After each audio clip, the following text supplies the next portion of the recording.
You heard it, guys. That never drove Michael Jordan. Winning is what mattered. The rings that you collect, the championships.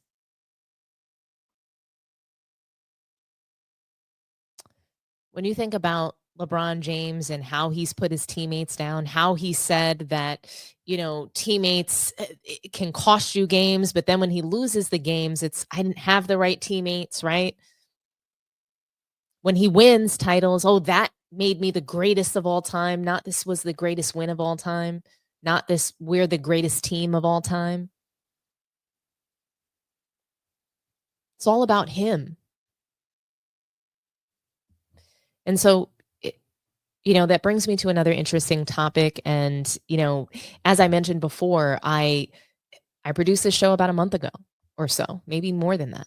But Dwade Wade, he had a very interesting conversation on his podcast surrounding winning and the debate about whether or not he was, better than Harden, James Harden specifically. And it's interesting to me that he talked about winning as, he put himself in a category of different floors.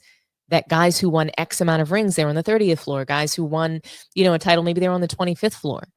But Stephen A. Smith, he had a passionate disagreement with Shannon Sharpe. And it's mainly because Clutch Sports and the La Media, they have for a long time taken a poo on LeBron James and his teammates. He said LeBron has never had any help, Shannon Sharpe. Many guys in the media said he's taken teams to the finals alone by himself. He didn't have any team. He didn't have any help. And so, when you take a look at his teammates and the super teams that he's built and having an already made champion in someone like Dwade Wade, and the way that his career and legacy has sort of been looked over and downplayed for much of his NBA career and post NBA career, it's an absolute disgrace. And we need to show more appreciation for Dwade Wade. He was a mentor to LeBron James. He helped him win his first title. And not only that, he sat next to LeBron for every single interview. He helped him literally with speaking to the media.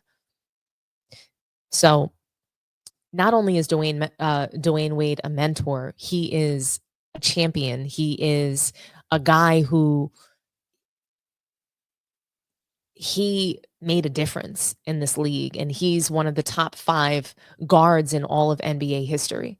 So he definitely deserves his flowers. And here's what he had to say surrounding the 30th floor. And this was the discussion on First Take. So let's have a listen together. Pat Bev weighing in on an ongoing debate comparing James Harden and Dwade Wade's careers. Well, Wade heard the chatter about the comparisons, and he hopped on his own podcast to give his 2 cents. Take a listen. We're talking about an access key. When I look at the game, I look at who has an access key to get to the 30th floor. Okay, so the 30th floor access key in winning, I can't go to 30. Bill Russell's up there, Jordan up there. Like these guys, I may be on floor 25, but I ain't at floor 30. That doesn't make them. That doesn't mean anything to me. It just means that I don't have access to go to that floor. So if you have not won a ring, it doesn't mean you're not colder than somebody who won a ring. You just don't have access to go to the ring floors. All right, Stephen A., what should hold more weight, MVPs or titles? Hey, Wendy. It depends on who you are as a player and what level of a focal point were you. There's plenty of people that played with Michael Jordan, that played with Kobe and Shaq, and with Bill Russell, and with Kareem, and with Magic, who are not on the level of some of the superstars that existed in the game. But for the purposes of this discussion, as it pertains to James Harden, fellas, against Dwade Wade, there's no question that the rings matter. Why? Because James Harden, as great as he is, and I applaud the year that he's having and the performance that he has put forth since he's been in the Clippers uniform, in recognizing him as one of the greatest scoring sensations that this game has ever seen, particularly with his play while he was in Houston all of those years, D. Wade is next level. And I'm going to say this on national television to D. Wade, my brother. I'm getting sick and tired of you diminishing who the hell you are. You ain't no 25th floor. You're the 30th floor. That's a 3-time champion there we're talking about with Dwade Wade. That's a guy that recruited LeBron James. That's a guy that sacrificed a lot of his game to facilitate LeBron James being who he is, because LeBron James was great and greater than D. Wade, and D. Wade would be the first to admit that. But LeBron hadn't tapped into his pure greatness until he paired with Dwade Wade. So Dwade Wade arguably the third greatest off guard in the history of basketball behind MJ and Kobe. Okay, we could throw Oscar Robertson there, all this other stuff, but Dwayne Wade is right there in that conversation. His selflessness, his leadership, his commitment to winning, his willingness to sacrifice so wins could take place, and everything that came with it all contributes to winning. Shannon is a 3-time Super Bowl champion and a Hall of Famer. And no matter how critical Shay is about a player's individual performance from time to time, you never hesitate to preach team. You never hesitate to preach priority and leadership and the impact that can have. Wendy, you've been covering this league exceptionally well for years. What do you lament? Not only the absence of storytelling, but because of the stories that are worth telling about what it takes to win and the leadership that comes with it. That's Dwayne Wade. Dwayne Wade has been a man amongst boys on many, many occasions in his career, and he has been a glue piece. He's elevated the profile of Pat Riley, who was a winner as a coach and as an executive and as a player. He elevated that man. He elevated Miami. He elevated LeBron James. D. Wade belongs on that 30th floor. Stop saying it's less than that. I don't care that Bill Russell has 11 rings. D. Wade is a champion, period. Well, first off, neither James Harden nor Dwayne Wade asked for this. So it's not like one of them is beating their chest. So I want to acknowledge that. The second thing I want to say is it's a hard situation for me because I think James Harden is an underrated player. I think he ran into an era with the Warriors where his greatness when he was at his absolute peak was pushed down by the Warriors. Now, he had his failures in the postseason. He also had some terrible luck in the postseason. If Chris Paul doesn't pull his hamstring, that team could have been in the fight. He could have had a ring. And this is what happens when you get into a situation like with Charles Barkley or Karl Malone. When you compare them, they go up against an all-time great, and all of a sudden people use it to diminish them. So I want to, before I talk about Dwayne Wade, acknowledge I think James Harden is brilliant and underrated. I had the opportunity to cover Dwayne Wade for those 4 years in Miami when LeBron was there. He is one of the most enjoyable players I've ever covered. And even though he was already an NBA champion and a finals MVP when I first moved to Miami and covered him day to day, I couldn't believe watching him night in and night out how amazing of a player he was. Even though I was in the league, covering the league, everything like that, I didn't appreciate how awesome he was seeing him every day and the top of his game that he was at that time. I also want to point something out that if you're talking about these two guys, Dwayne Wade was an elite defensive player. He is arguably the greatest shot blocking guard of all time. And also not a guard who's 6'8", a guard who's, I don't know what they measured him at, but he's 6'2", 6'3". Absolutely brilliant defensive player who could do a lot of different things. And look, at the end of the day, if you're getting down to this, yes, of course, what you do in the championship category matters more than what you do in the regular season. I don't care what you do, how many regular season MVPs you have, a finals MVP. And if you can ask the guys who don't have a finals MVP, who had regular season MVPs, like Steph Curry, if you remember his face in 2022 there in Boston when he's holding the Bill Russell trophy and what that meant to him, yes, it means more. It doesn't diminish the MVP. It doesn't diminish that James Harden's going to be a first ballot Hall of Famer. But this is not really an honest discussion, with all due respect to Pat Bev. Because I think the thing is, Stephen A. and Wendy, I like to compare guys that played the same position. James is a point. James is in the 2 guard. James only played 2 guard when he was at OKC, and Russ had the ball. From the time he went to Houston, to when he went to Brooklyn, to when he went to Philly, and now he's in LA, he's a point guard, Stephen A. And I think the thing that we're missing, he's one of the damn very best point guards to have ever played. But I would give the nod to D. Wade, because here's the thing, Stephen A. When you get that finals MVP, you get a 2-for-1. That means you won a title and you got the finals MVP. Now, okay, James Harden has a regular season MVP. D. Wade has a finals MVP. Now you go, okay, all-star game selection, 13 to 11. And you're absolutely right. Both of you guys make very compelling points. D. Wade was the guy. D. Wade said, you know what? In order for us to get more championships, I need to let LeBron, because he's the best player, and I don't need to tussle with him because this is Wade County. In order for us to succeed, I need to make sure he understands I'm okay with you being driving, and I'll ride shotgun. And so for me, I'm going to take a slight nod. Man, that for a 5 or 6 year span, when he first got to Houston, wasn't nobody really seeing James Harden on the offensive end. Now, he's never been much of a defender. He's going to olay you, and, you're like, come on, James. Basically, he was doing what Luka is doing on the defensive end before Luka was doing it. But his offensive prowess, he was as good as we've seen in a very, very long time. But I'm going to give a slight nod to D. Wade because I saw him before, and I saw him win that championship being down. And even though Shaq was on the team, it wasn't Shaq from L.A., and he took that series over. So I'm going to give a slight nod. So if it's a vote, Stephen A., it's a split decision, but I'm going D. Wade.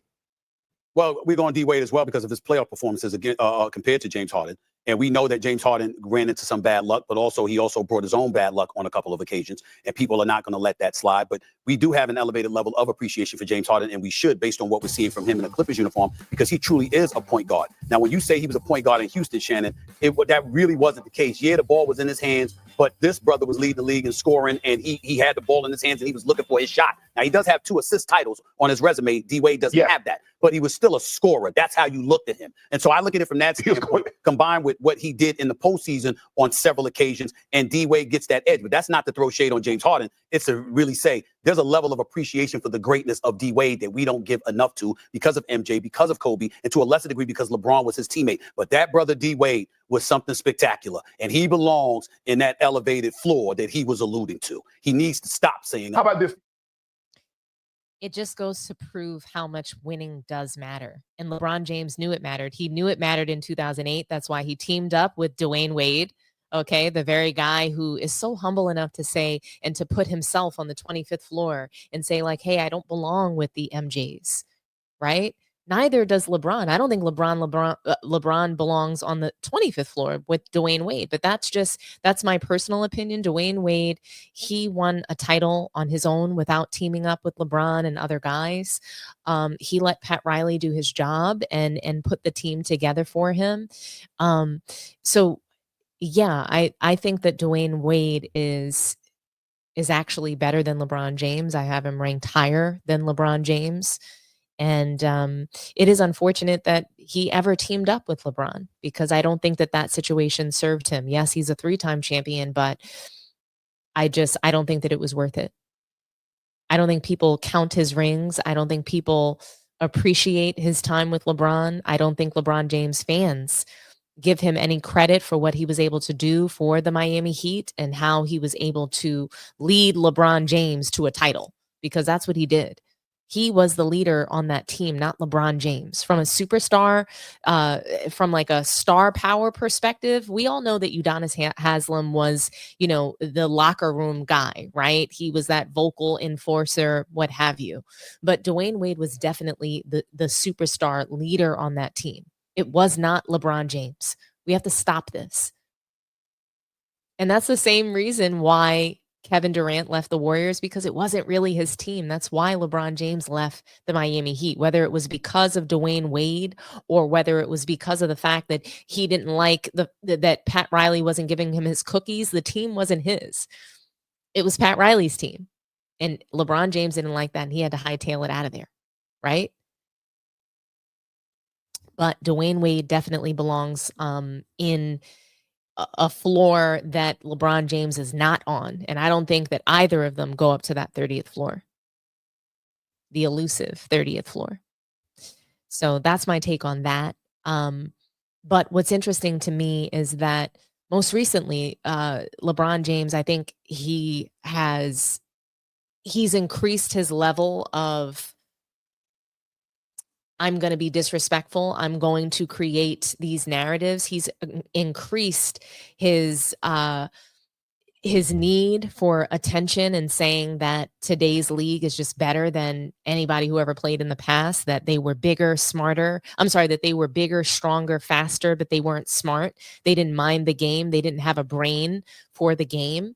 That's basically what he said on multiple occasions.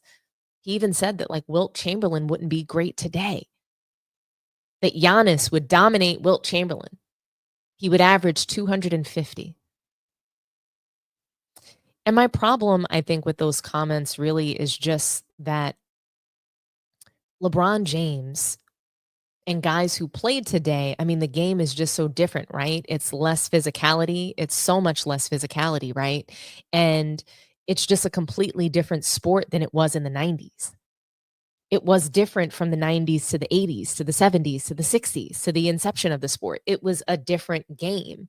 And the way that you played the game and what was valued and which position was valued was different throughout the eras and different iterations of the league.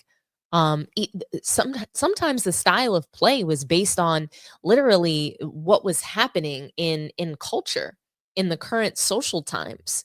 So when you think back to when Wilt Chamberlain played the game, he was this guy, he was this huge basketball player dominating a ton of players that were white.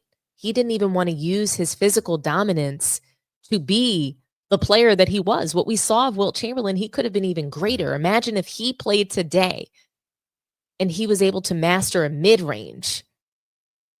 Wilt Chamberlain was a masterful, skillful player. He was graceful. He was just beautiful to watch in every way. And for someone to disrespect him, and when for so long, he was widely regarded as the GOAT prior to Michael Jordan, it's a complete disgrace. And so I think that so many players are coming out to say little different things. Some people might be scared of LeBron and his ability to bully others, whether it be in business or in the NBA. But it brings me to my next topic, Tracy McGrady. And it just seems like multiple players are coming out to say, hey, LeBron can't do this. He can't do that. And I just wonder, like, what can he actually do? That should really be the question. I know I posed the question is, would LeBron get crushed one-on-one?